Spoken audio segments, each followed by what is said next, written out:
So congratulations, Aaron, on your amazing swim teams this year. So, so they have the bleachers out and now they're gonna punch a hole in the wall for where the new access point, like emergency exit in the gym will be. And then they're doing something to the roof that I don't know or understand, so. I don't know why they're in the roof, but I wondered if they were like using, because I saw a crane out there one day and I wondered if they were putting, like when they did the roof here, they used a crane to put the new roughing materials up to the roof. Okay, you got me. I didn't know the roof needed any work. So. well, and that's, I'm only telling you that because that's the one time I've seen a crane by a school and and they could be putting a chiller up there, or they could just, I'm sure they're doing something with it. It's a pretty big piece of equipment not to do something with. Yeah. Well, I know they're adding air conditioning to the building, Oh, so I don't know if that's that the could be, sole reason or if there's more behind it, but.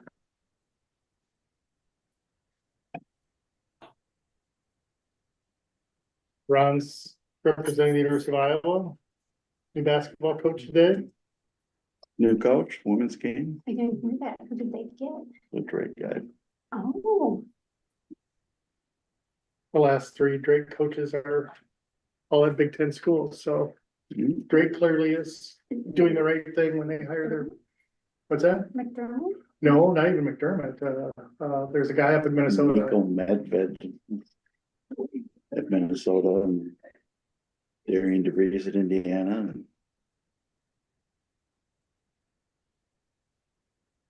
You Any baby calves this morning, Brad? I've had 10 in the last 26 hours. know, Wow. Wow. Been busy. I'll get it all over with fast, I guess. Yeah. I'm just a little over a third done, so it's going pretty good so Oh my far. gosh. I was not expecting that answer. I thought maybe like one. Yeah. 10. I've been getting 3 or 4 a day for the last 8 days. Wow. We kind of had a big run yesterday and last night and this morning, so. Wow. Okay. I see my clock has 11:59, so I'll get us started here at right at noon.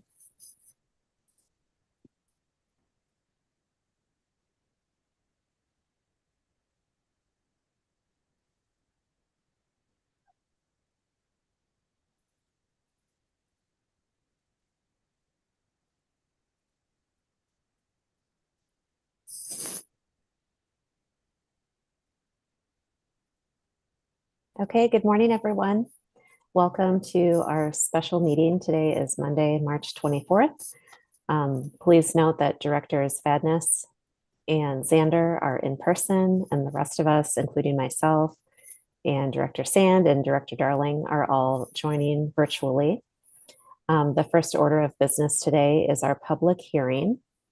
So I will officially call to order the public hearing. This is the first of 2 required public hearings. Are there any comments, oral or written, concerning the proposed 2025-26 school budget? I didn't receive anything. We don't have any comments regarding the school budget that we've received. Okay, and there's no one in person that is there to make a comment. Is that correct? There is, All smiling, familiar faces. That's what I assumed. Okay, hearing none, I will call the public hearing adjourned. Do I need a motion to call that adjourned, Darlene, or is it okay to just call it adjourned? Okay. Next, I will call the special school board meeting to order. I covered the roll call already. 3 of us are virtual, 2 of us are in person. Do I have a volunteer to read the mission and vision statement? Sure. Thanks, Ron. At Decorah Community School District, we embrace student learning and well-being as our fundamental purpose. We will, in partnership with our students, families, and community, make the world a better place. The mission of the Decorah Community School District is learning, thriving, creating our legacy. The vision of the Decorah Community School District is Decorah Community School District will be a collaborative, innovative learning center organization, empowering students to embrace their personal strengths and create their future. Next, I will accept a motion to approve today's agenda. So moved. I'll second. Okay, hearing a motion and a second. Any further comments or discussion? Hearing none, all in favor, please say aye. Aye. Aye. Aye. Opposed, same sign. Motion carries. Today we have one item on our agenda. It's the approval of a memorandum of understanding for retired employees returning to work. So this is a memorandum of understanding. The DEA has looked this over, so has Carrie. I got some input from some board members. Thank you, Carol, and we made a quick adjustment. But this is all about providing insurance for former teachers that come back and work for the district after they've retired, and if they were working at less than full time. Currently, our master contract allows for, if it's prorated, 50% for half-time FTE, or 60% if you're 60% FTE. And what this just says is, if a teacher comes back as a certified teacher and they're working at least 3/10 of the time, the district would provide full-time insurance for them. This benefit is kind of meant to help us fill some of our teaching vacancies that we have in the district. We actually had a staff member who came out of retirement this year and filled a need we had at special ed, and she did it part-time, but we were able to find another part-time person, and we were able to cover that classroom. So and with high quality instruction. So you'll notice that we would only offer this to people who have retired. They have to have 25 years of service in Decorah and or North Winneshiek school districts, and they could come back. So we're looking at this as an opportunity to maybe, I don't think we'll use it very often, but when we do, if we could encourage folks to come back and teach even on part-time to help us out, that would be great. I see a lot of benefits to this, both for the school district and for the employee that maybe wants to scale back but isn't ready to be 100% done. So I think this is a really creative solution, and I don't see any disadvantages that we need to consider, but what does everyone else think? Yeah, I think it's, Go ahead. go ahead, Carol. How does this impact coaching? This is just for teaching, correct? Yeah, this is so you notice that you're coming back as a certified teacher. So if they came back and coached, obviously we don't provide any insurance for any of our coaches. The retired teachers that come back to work to coach, they just have to balance that with how much IPERS allows them to make, and that's not really that's not what this is intended to do. You know that as well as anybody, Carol. Right. That IPERS kind of, there's a threshold you don't want to cross over as the employee, as the former employer, the person getting IPERS. But yeah, this is specifically meant to help cover the classroom, for sure. Yeah, I was just going to comment that I think this is a great idea. It allows us to keep experienced instructors in the classroom for longer than they otherwise may. Instead of having to choose, a 0 or 100, full-time employment or retirement, it can allow people to continue to offer their services for a longer period of time that benefits our students. Does it say anywhere, I'm just looking at the details here because I think it's a great idea too. Does it say anywhere that there needs to be a contract signed between the teacher and the district? Like, this doesn't include like a long-term sub position, is that right? Yeah, this would be a contracted position. So I guess that's implied with a retired teacher returns to work for the district as a certified teacher. But we could say, I can just type in there right now, with the signed teaching contract. I think that would cover us, and I think that might be a good idea. I'm adding it as we speak. And then I have one more question to clarify about the North Winneshiek years. Would these include any years of that a teacher working in the Decorah district had worked at North Winneshiek, even if they left North Winneshiek and came to the Decorah School District before the consolidation, which is a case with a number of teachers? Oh, yeah, I guess that's what I meant, both the Decorah Community School District or the North Wind. It doesn't, it's not before or after merger.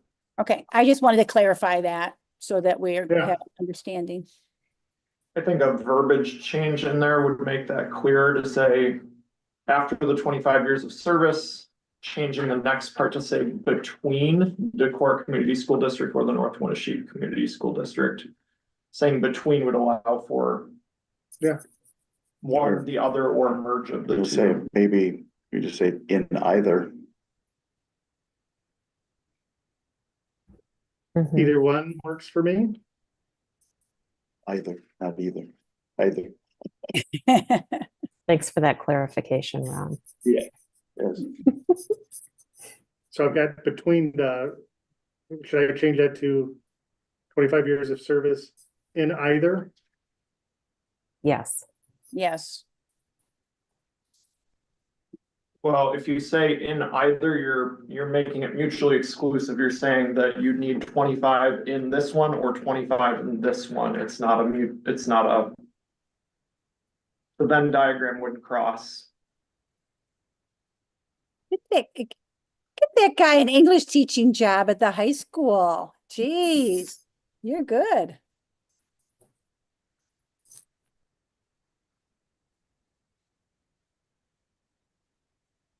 I've got it as between just leaving it as between that right now. Good enough. Okay.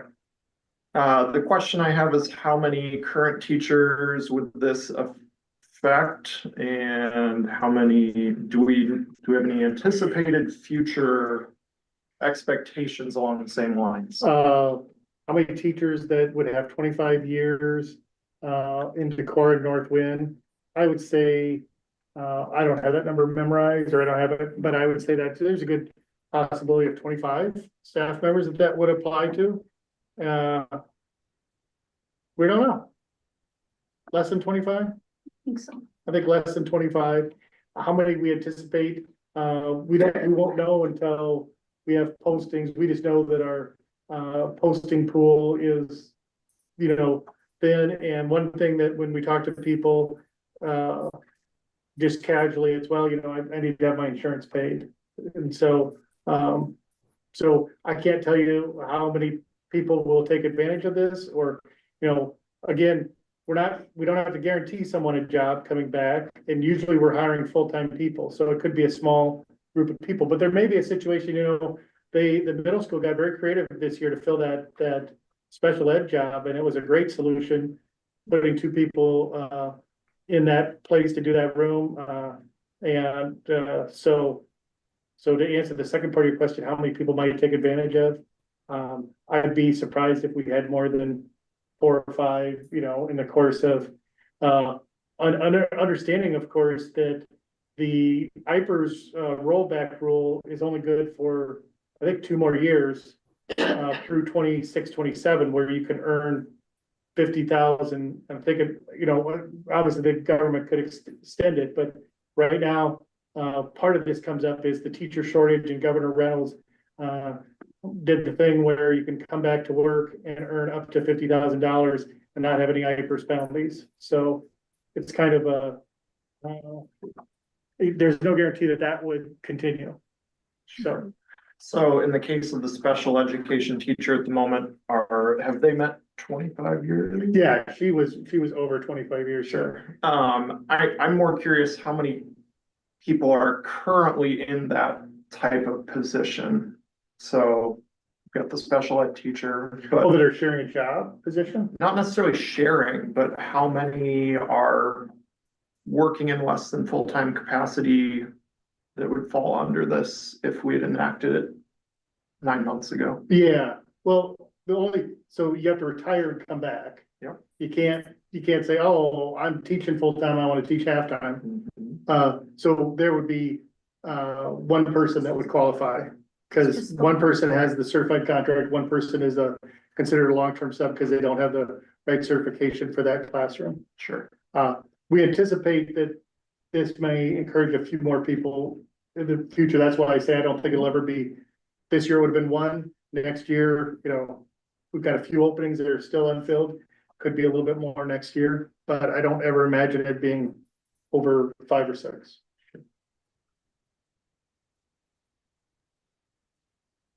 And it's not mean- stated clearly that, it says that all hires must go through an interview process.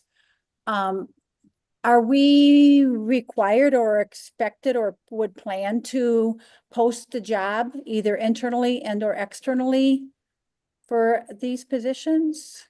Yeah, for any openings we have, we always post them internally, and then, internal candidates are always given the first opportunity, but then they're posted externally, especially if there's not a transfer situation that comes up.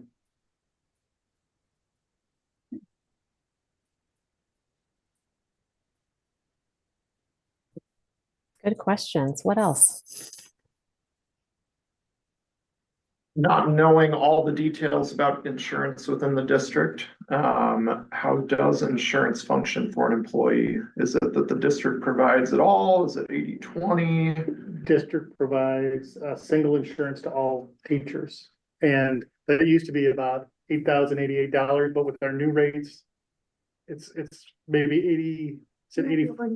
But the district provides the lowest cost Oh, plan that's right. amount. We have 5 plans. Sure. So if you selected one of the other 4s, you would have to contribute. If you select the least expensive plan, the district covers that. And Yes. at least one of those plans would be an HSA plan. Is that correct, Darlene? Yes, that is correct. The least expensive plan can be an HSA. It doesn't have to be, but it can be. So then these teachers would be eligible for the district to add money into an HSA account, or I can't remember how that works still. I don't know that answer, Carol, because there's HSA requirements. And I think age 65 has something to do with that. Right. And yeah, I've never had that situation, so I don't know if the district could contribute. The district currently does not contribute to the HSA for anyone. Oh, it So doesn't. the- So that's The changed. employee could use an HSA through payroll while they're a retiree would be the question.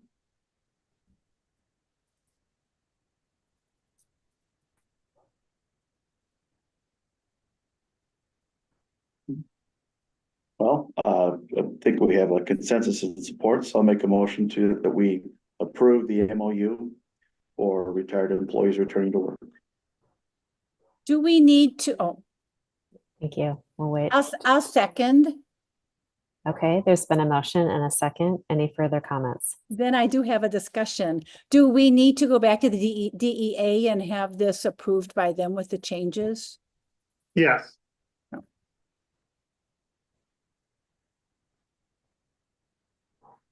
Okay. All in favor, please say aye.